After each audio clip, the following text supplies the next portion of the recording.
seriously hurt. Tonight, police are desperately trying to figure out what killed a 4-year-old little boy. His family called 911 saying they discovered him unconscious. But how he died tonight remains very much a mystery. Eyewitness News reporter NJ Burkett broke the story. He's in Crown Heights tonight with more. NJ.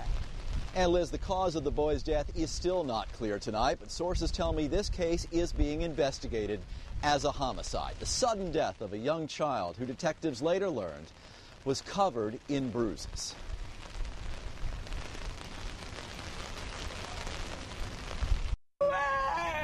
Mama! For the little boy's grandmother, the grief was overwhelming. Yolette Charles was inconsolable tonight after learning the worst possible news. Relatives say 4-year-old Jaden Leniscar was a happy child with no history of abuse or neglect. But he was unconscious when paramedics were called to his mother's apartment at 2:30 this afternoon. The child was rushed to Kings County Hospital in cardiac arrest and died minutes later. Sources familiar with the investigation say Jaden had bruises across much of his body, but the precise cause of his death was not immediately clear. I saw the news, I'm like, Jaden Leniscar, like, wow. Karl Henry is Jaden's uncle. Covered in bruises. I have no idea. We're not a family that mistreat our kids, and I don't know.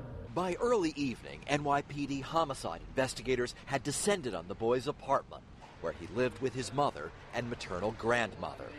Both were questioned for several hours tonight by detectives.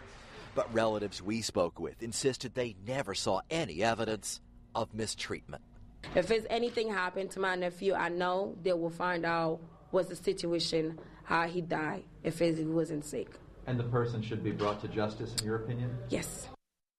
Several relatives have been questioned. We're told no one has been charged, at least not so far. The family tells me he had no known medical problems.